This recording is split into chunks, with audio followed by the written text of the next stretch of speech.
Hi and welcome. This is Jennifer McGuire. Today I am just sharing a video of a card that I created the other day simply for fun. I needed a little creative therapy, a little stress going on with the move, so I decided to break out my Zig Clean Color Real Brush pens and make a couple quick cards, and I thought I'd go ahead and film it and share it with you. So in this video I'm going to show you a couple fun, fast ways to use the Zig Clean Color Real Brush pens.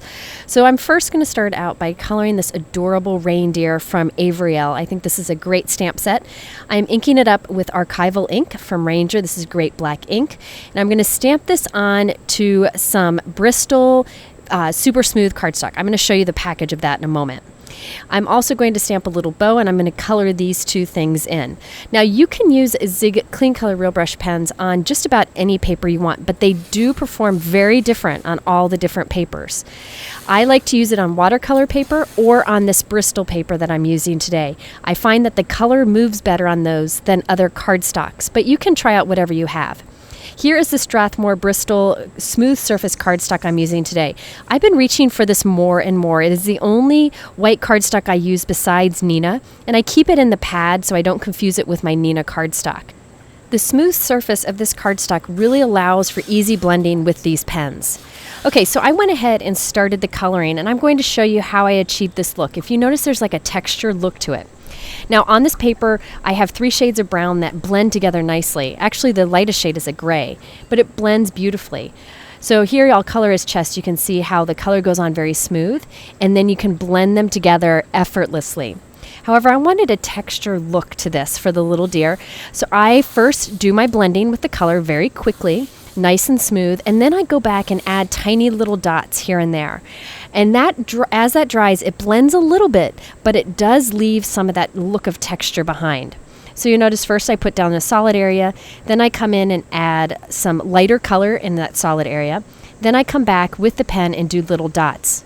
Now notice these dots don't stay there completely, they kind of blend on their own because this blends so easily. So I put down dots and then I come back and I add some more after those kind of dry and blend into the paper.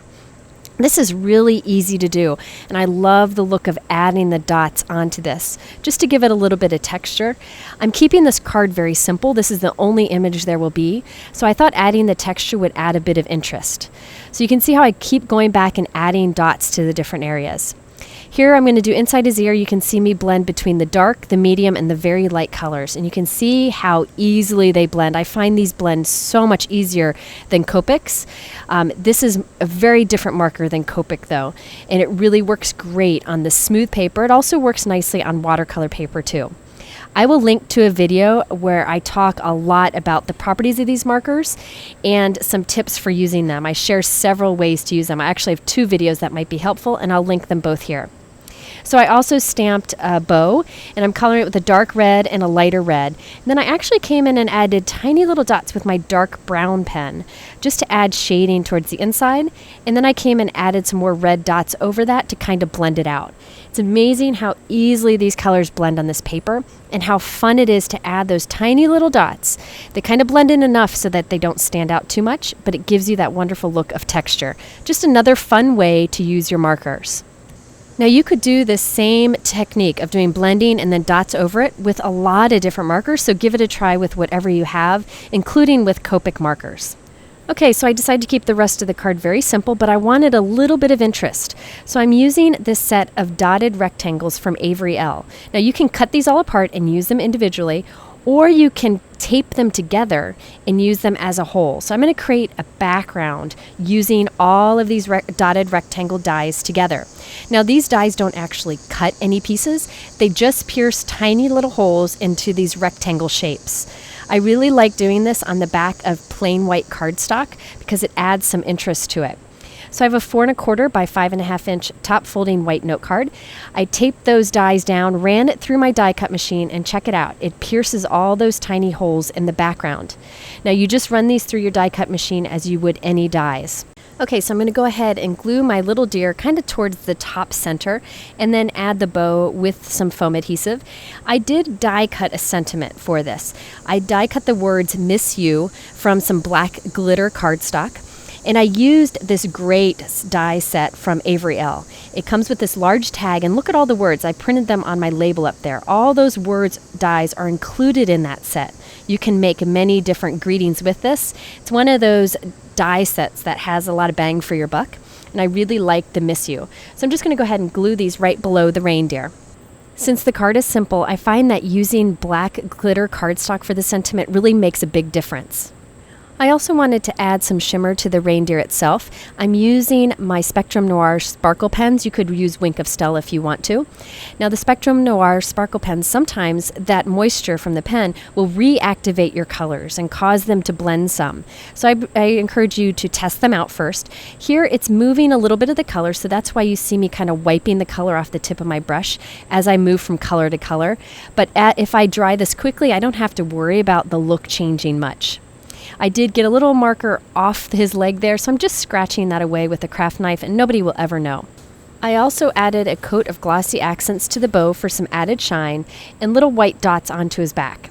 So there you have this colored reindeer. Nothing earth-shattering here. I just wanted to show you another way you could use your markers, and I just needed to get a little creative therapy in coloring the sky. Now, while I had my markers out, I decided to make one more quick card. So I'm going to share that one with you here too. It's just another way you can use these markers on this type of cardstock.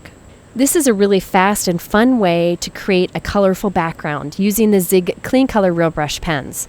So I have that same Bristol cardstock, and I'm just going back and forth quickly and kind of lightly so you can see how it's kind of brushing that color back and forth. I'm going to overlap the colors as I apply one after another. It does not have to be perfect.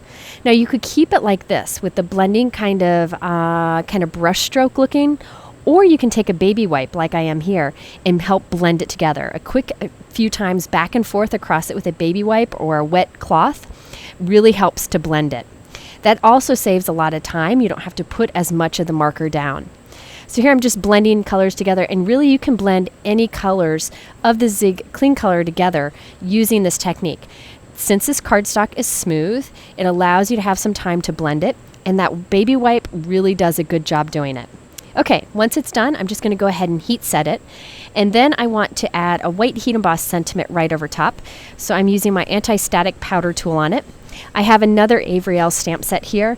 I really like sentiments like this that have a lot of interest to them and that are large because you don't have to do much else to the card.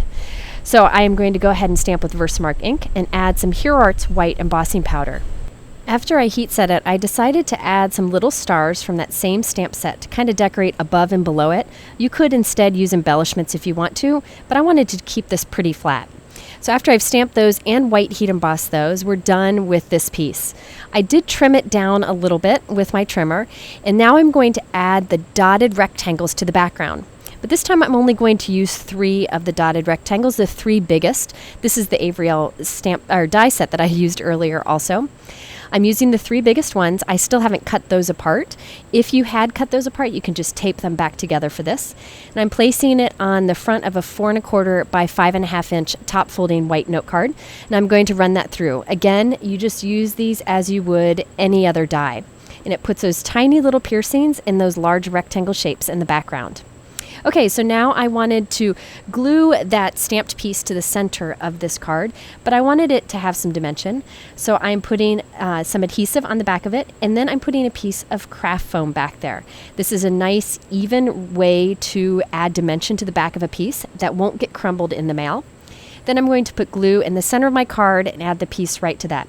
And that's it for this. You could put embellishments on it, but again, I wanted to keep this pretty flat. So instead, I'm going to take that same Spectrum Noir clear shimmer pen and go back and forth on this. You can see the color does start to move a little bit when I do this, but it does help with the blending. It leaves behind the most beautiful shine. And again, if any of the color from the marker gets onto the tip of your clear shimmer pen, you just brush it off on scrap paper and it'll come right off. So there you have 2 ways to use your Zig Clean Color Real Brush pens on Bristol Smooth cardstock, but again, try whatever markers you may have. Just wanted to share my little creative therapy with you. If you're interested in learning more about these brush markers, you can click the videos here in the middle. And if you want to see any of the supplies I use, they're all linked below in my YouTube description, and I have much more information over on my blog. Thanks for watching, and I hope you'll return again soon.